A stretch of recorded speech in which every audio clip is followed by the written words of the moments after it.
Good morning student. आज एक और इम्पोर्टेंट टॉपिक हम शेयर करने वाले हैं, that is accounting treatment of when existing partner change their profit sharing ratio. 12th board CBSE point of view से बहुत इंपॉर्टेंट टॉपिक है और एक ये बेस है। बेस किसका है? ये आगे आपको एडमिशन के क्वेश्चन करने हैं, रिटायरमेंट के क्वेश्चन कर रहे हैं, डेथ के क्वेश्चन करने हैं, उन सब का ये बेस क्वेश्चन है। ठीक है, इसी के ऊपर वो क्वेश्चन चलेंगे और थोड़ा थोड़ा चेंजेस वहाँ होता रहेगा। वो टाइम टू टाइम वीडियो में आपको भेजकर बताता रहूँगा। सबसे पहले समझ लें इस क्वेश्चन को किस वे से करना है। सबसे पहले आप क्या करें, रिवैल्यूएशन अकाउंट का फॉर्मेट बना लें। पार्टनर्स कैपिटल अकाउंट का, जैसे 3 पार्टनर हैं इसमें ए बी सी, तो ए बी सी इसका भी फॉर्मेट बना लें। बैलेंस शीट का भी फॉर्मेट बना लें। ये फॉर्मेट क्यों बनाने हैं? फॉर्मेट इसलिए बनाने हैं कि जो भी हम क्वेश्चन में लेके चलेंगे, कोई भी एडजस्टमेंट, उसको कंप्लीटली वहीं पर कंप्लीट करना है, उसका ट्रीटमेंट कंप्लीटली करना है, उसको आधा अधूरा नहीं छोड़ना कि दोबारा अगर हमने रिवैल्यूएशन में चेंज किया है कोई चीज तो उसे आधा नहीं छोड़ना, तभी उसको बैलेंस शीट में भी ट्रीटमेंट कर देना है उसका। आप देखते रहेंगे किस तरह से होगा। ये क्वेश्चन नंबर 24 है 2022-23 टीएस ग्रेवाल की बुक का, और 2023-24 का 30th क्वेश्चन है, 30वां क्वेश्चन है। जरा ध्यान से देखेंगे, 3 पार्टनर्स हैं, उनकी ओल्ड प्रॉफिट शेयरिंग रेशियो है 3:1, मींस 3/6, 2/6, 1/6। अब उन्होंने डिसाइड किया है कि हम अपनी प्रॉफिट शेयरिंग रेशियो चेंज कर लेते हैं। प्रॉफिट शेयरिंग रेशियो जो न्यू है वो है इक्वल, मींस 1/3, 1/3, 1/3 इक्वल। अब क्या दे रखा है इससे आगे क्वेश्चन में? बैलेंस शीट दे रखी है। बैलेंस शीट में सबसे ऊपर क्रेडिटर्स है, फिर बिल्स पेएबल है, जनरल रिजर्व, एकदम हमें क्लिक करना चाहिए जनरल रिजर्व। ठीक है, डिस्ट्रीब्यूटेबल आइटम है, पार्टनर्स में डिस्ट्रीब्यूट होनी है, जनरल रिजर्व।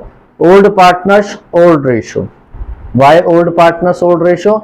जब ये क्रिएट की गई होगी तो पार्टनर्स की रेशो ओल्ड थी, तो ओल्ड पार्टनर्स में ही ये डिस्ट्रीब्यूट हो जाएगी।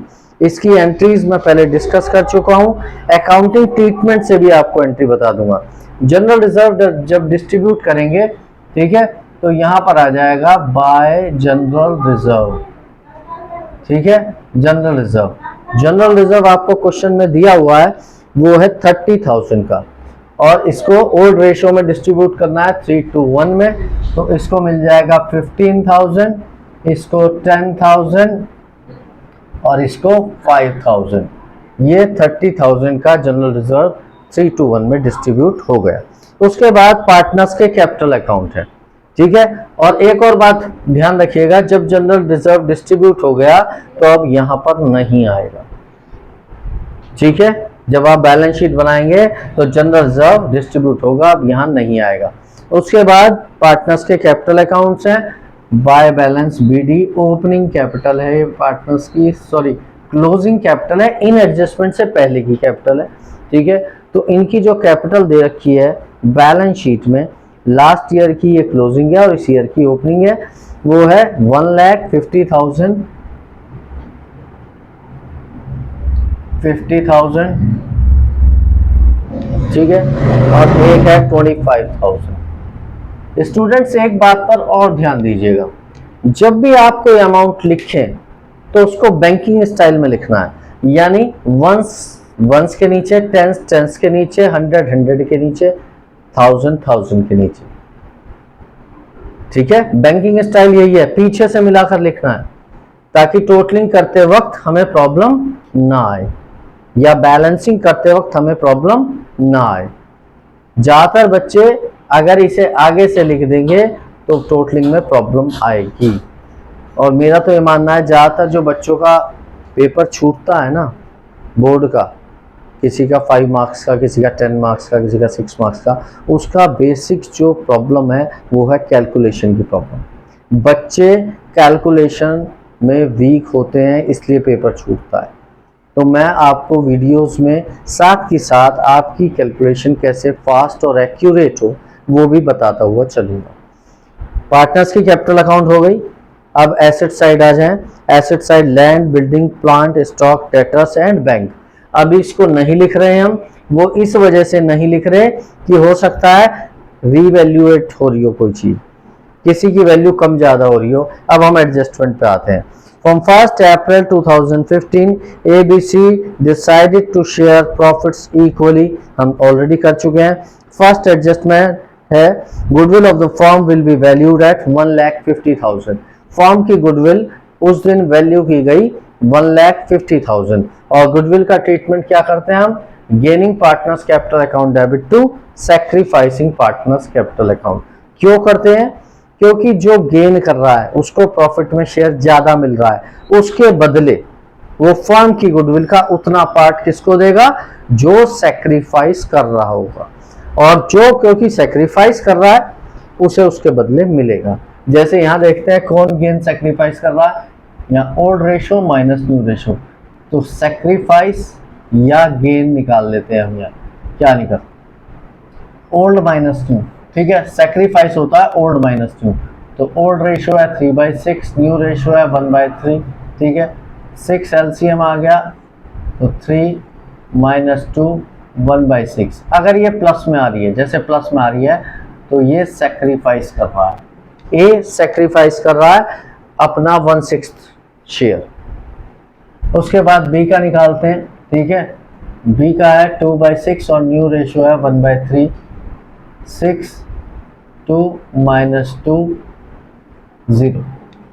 ये जो बी है ना वो सैक्रिफाइस कर रहा है ना वो गेन कर रहा है। और सी का निकाले बिना भी हम बता सकते हैं, क्यों, क्योंकि always total sacrifice equals to total gain. यहां पर जब ये 1/6 से सैक्रिफाइस कर रहा है और ये 0 आ गया, तो सी इसका मतलब 1/6 से गेन करेगा, ठीक है। निकाल के देख लेते हैं हम। 1/6 - 1/3, 6 LCM आ गया, 1 - 2, ठीक है। ये हो गया माइनस का 1/6 मीन्स गेन। हम पहले ही ये डिस्कस कर चुके हैं। अब क्योंकि ये सैक्रिफाइस कर रहा है अपना प्रॉफिट का शेयर, तो इसको क्या मिलेगा, फर्म की गुडविल का उतना पार्ट जितने से सैक्रिफाइस कर रहा है। और क्योंकि ये गेन कर रहा है अपना प्रॉफिट का शेयर, तो ये फर्म की गुडविल का उतना पार्ट जितने से गेन कर रहा है किसको देगा, इसको देगा, ठीक है। तो यहां एंट्री बन जाएगी gaining partners capital account debit means C's capital account debit to sacrificing partners capital account means A's capital account. और फर्म की गुडविल का उतना पार्ट, फर्म की गुडविल इस क्वेश्चन में दी हुई है 1,50,000, तो 1,50,000 का 1/6 हो गया 25,000 और ये भी हो गया 25,000। अब इस एंट्री को पोस्ट करना है आपको पार्टनर्स के कैपिटल अकाउंट में।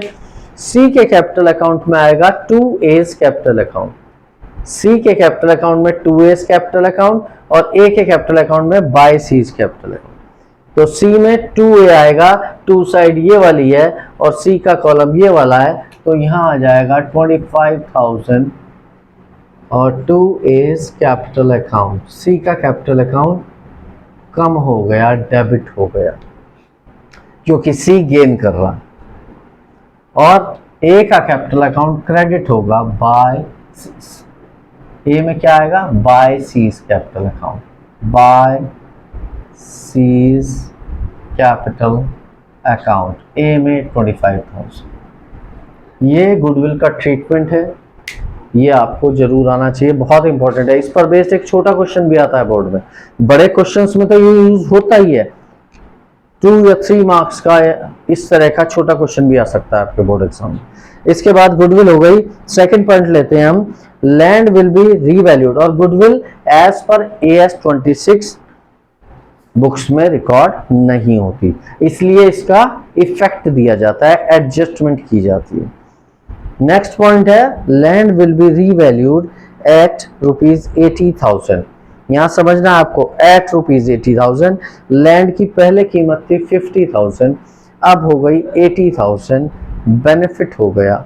एसेट्स की वैल्यू बढ़ती है तो बेनिफिट होता है, गेन होता है, और वो किधर आता है, बाय साइड। फिर से रिपीट कर दूं, रीवैल्यूएशन अकाउंट का नेचर नॉमिनल होता है। Nominal means all losses are debited, all gains are credited, ठीक है। अगर हमें कोई गेन हो रहा है, गेन कब कब होगा, या तो एसेट्स की वैल्यू बढ़ जाए या लाइबिलिटीज की वैल्यू कम हो जाए। और लॉस कब कब होगा, या तो हमारी एसेट्स की वैल्यू कम हो जाए या लाइबिलिटीज की वैल्यू बढ़ जाए। अब यहाँ पर लैंड की वैल्यू बढ़ गई 30,000 से, तो यहाँ लिख देंगे बाय लैंड, और यहाँ 30,000 आएगा, डिफरेंस आएगा, जितने से बड़ी या घटी है वो चीज आती है, ये ध्यान रखिएगा। और साथ ही इसका ट्रीटमेंट मैं यही बता रहा था आपको, फुली ट्रीटमेंट करना है हर एडजस्टमेंट का। ये नहीं कि बाद में इसे करेंगे फिर भूल जाएंगे, बैलेंस शीट नहीं मैच होगी, समझ नहीं आएगा कि कहां हम मिस्टेक कर गए। इसलिए कोई भी एडजस्टमेंट फुली करें, उसे खत्म कर दें उसे, ठीक है। लैंड यहाँ 80,000 की आ गई साथ ही, ठीक है। नेक्स्ट है creditors of 6,000 were not likely to be claimed hence should be written off। यानी क्रेडिटर्स हमारे 6,000 रुपए के क्रेडिटर्स ऐसे हैं जो क्लेम नहीं करेंगे, जो पैसे नहीं मांगेंगे, उनको राइट ऑफ करना है, उनको खत्म करना है, ठीक है। अच्छा एक रह गया एडजस्टमेंट, चलो वो बाद में ले रहे। तो क्रेडिटर्स को खत्म करना है मैंने, ठीक है, 6,000 के कम। और अगर हमें कम पैसे देने हैं किसी को तो बेनिफिट हुआ, गेन हुआ या लॉस, बेनिफिट, हमें फायदा है, क्रेडिटर्स को कम देना पड़ेगा। तो बाय क्रेडिटर्स पूरा लिख देता हूं मैं, क्रेडिटर्स 6,000 पीछे से मिलाकर लिखना है हमेशा, ये ध्यान रखिएगा। और साथ ही क्रेडिटर्स यहां पर साथ ही एडजस्टमेंट करते चले हम। क्रेडिटर्स जो थे वो थे हमारे 50,000 के, और अब रह गए 44,000 क्योंकि 6,000 के यहाँ कम हो गए। साथ ही करते हुए चलना है, फिर से रिपीट कर दूं, एक एडजस्टमेंट रह गई, बिल्डिंग डेप्रिशिएट हुई है 6% से, बिल्डिंग की वैल्यू कम हो गई, हमारी एसेट्स की वैल्यू कम हो गई, हमारे लिए लॉस है। और लॉस किधर आता है, ऑल लॉसेस आर डेबिटेड। तो टू बिल्डिंग, ठीक है, और 6% ऑफ बिल्डिंग वैल्यू, बिल्डिंग है 50,000 की और 6%, ठीक है, 3,000 रुपीज से हमारी बिल्डिंग की वैल्यू कम हो गई, 6% ऑफ 50,000, तो ये 3,000 से बिल्डिंग की वैल्यू कम हुई। साथ ही लिख दें आप यहां बिल्डिंग, बिल्डिंग हो गई हमारी 50 में से 3 गए तो 47,000, गॉट इट। साथ ही करते हुए चल रहे हैं हम, अब कोई भी एडजस्टमेंट नहीं बची है, ठीक है। अब आगे चलते हैं हम, ठीक है, यहां तक आप समझ गए, हमने सारी एडजस्टमेंट कर ली, अब तक की सारी चीजें ले ली, ठीक है। अब आपको एक एक अकाउंट को बैलेंस करते हुए चलना है। सबसे पहले रिवैल्यूएशन अकाउंट को बैलेंस करेंगे, जो ज्यादा है वो दोनों साइड लिख देंगे। कितना, ये 36,000 है और ये 3,000 है, तो यहाँ रिवैल्यूएशन में हमें प्रॉफिट हो रहा है, कितने का प्रॉफिट हो रहा है, 33,000 का, और ये 33 to profit transfer to,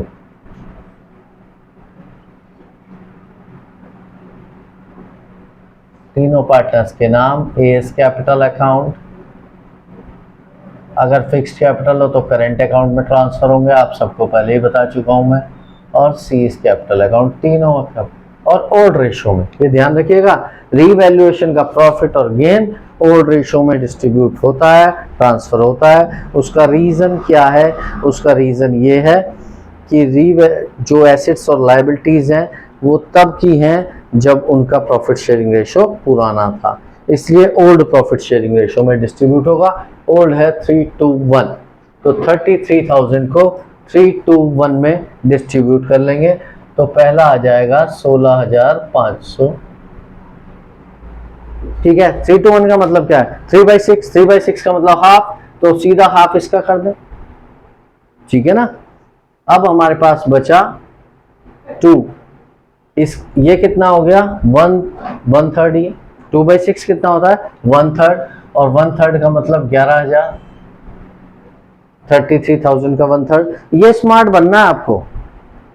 calculation में अगर आप लिख के करने लगे तो टाइम वेस्ट होता है, तो थोड़ा सा आपको यहाँ ध्यान रखना है। 3/6, 5/10 हाफ होते हैं, 2/6 1/3 है। 33,000 का 1/3 हमने सीधा कर दिया 11,000, ठीक है। और जो बचा हुआ है वो यहाँ पर आ जाएगा 33,000 में से 16,500 और 11,000, ये हो गए 27,500, तो ये हो गया 5,500। और वैसे भी आप कर सकते थे, जब 2/6 ये है तो 1/6 इसका हाफ होगा, तो 11,000 का हाफ 5,500। तो यहाँ स्मार्टली करना है आपको काम, ठीक है। कैलकुलेशन से पेपर छूटता है। अब इसको ट्रांसफर करना है पार्टनर्स के कैपिटल अकाउंट में, तो यहाँ आ जाएगा बाय रीवैल्यूएशन। और आप इनमें से किसी की भी एंट्री बना सकते हैं, जैसे यही है बाय रीवैल्यूएशन, है ना। ये हो गया 16,500 और 11,000 और 5,500। एंट्री बनानी है तो क्या आ रही है, रीवैल्यूएशन अकाउंट डेबिट। बाय का मतलब क्या होता है, एंट्री का ऊपर वाला part. Revaluation account debit to A's capital account, to B's capital account, to C's capital account. कोई भी एंट्री आप बना सकते हैं। General reserve account debit to A's capital account, to B's capital account, to C's capital account, ठीक है। और ये तो हमने बना के ही करा एंट्री। अब पार्टनर्स का कैपिटल अकाउंट बैलेंस करेंगे। जिस साइड ज्यादा हो वो दोनों साइड लिखा जाता है, बैलेंस का मतलब ही है, ठीक है। यहाँ टोटलिंग नहीं होती, बैलेंस होता है। तो पहले इसको टोटल कर लेते हैं हम, ठीक है। 500 तो दिख ही रहा है हमको, ठीक है। कैरी एक और एक, दो, 4 और 5, और 1,56,500, ये हो गया 6071, ठीक है। और ये हो गया 35,500। इसको इधर भी लिख देंगे, 1,56,500, 71,000 और 35,500, और यहाँ लिख देंगे टू बैलेंस सी डी। अब इनकी कैपिटल इतनी हो गई, यहाँ ऊपर कुछ नहीं है तो पूरा आ जाएगा ये 1,56,500, यहाँ 71,000 और यहाँ आ जाएगा 10,500। ये इनकी क्लोजिंग कैपिटल हो गई। अब ये क्लोजिंग कैपिटल है, इनकी क्लोजिंग बैलेंसेस है। इसको आगे लेंगे नीचे, कहाँ कैपिटल किधर आती है, लायबिलिटीज साइड में। लायबिलिटीज साइड बैलेंस शीट की एरी, तो कैपिटल अकाउंट्स, ठीक है। ए बी सी 156,500, 71,000 और 10,500, ठीक है। और यहाँ तक का हो गया। अब जो जो आइटम इनकी चेंज नहीं होनी थी बैलेंस शीट में से वो ले लेते हैं, ठीक है। लैंड ऑलरेडी हो चुकी है, बिल्डिंग हो चुकी है, ठीक है। फिर स्टॉक, उन्हें प्लांट में कोई चेंज नहीं आया, 1 लाख रुपीज का, तो ऐसा कैसे ही लिख देते हैं यहाँ, प्लांट 1 लाख। उसके बाद प्लांट के बाद जो आइटम दे रखी है वो है हमें स्टॉक 40,000। स्टॉक में कोई चेंज नहीं आया, ऐसे ही लिख देते हैं 40,000, ठीक है। उसके बाद बैंक, सॉरी, हाँ, डेटर्स 30,000, 30,000। और उसके बाद बैंक है 5,000। बैंक में भी कोई चेंज नहीं आया, ना तो कोई पेमेंट आई है और ना कोई पेमेंट की गई है, 5,000 रुपीज। That's all. अब लाइबिलिटी साइड देख लेते हैं। एक बीपी रह गया हमारा, बीपी है 20,000, ऐसा का ऐसा ऊपर आ जाएगा। यहाँ ले लेते हैं बीपी 20,000। और जनरल रिजर्व डिस्ट्रीब्यूट हो गया, कैपिटल अकाउंट चेंज हो गए, क्रेडिटर्स ऑलरेडी आ चुके हैं। अब ये दोनों साइड इक्वल आनी चाहिए। अगर ये इक्वल आ जाती है तो आपका क्वेश्चन करेक्ट है। अब ये बेस भी बताऊंगा मैं इस क्वेश्चन का आपको, ठीक है। जरा चेक कर लेते हैं। 2 0 है, 5 5 10 है, कैरी 1, 4 और 1 5, 2 कैरी 1 1।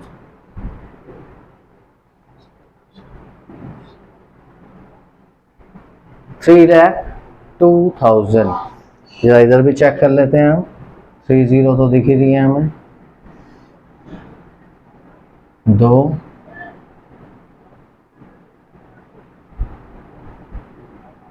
3,02,000। ये आपका क्वेश्चन है, क्वेश्चन कंप्लीट हो गया आपका।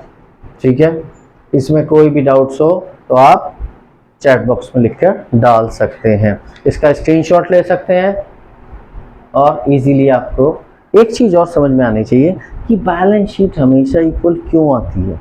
कभी कभी क्वेश्चन आता है ना मन में, देखिए जब क्वेश्चन स्टार्ट किया क्वेश्चन की बैलेंस शीट इक्वल थी, जो भी चेंजेस हुई वो डेबिट क्रेडिट दोनों साइड चली।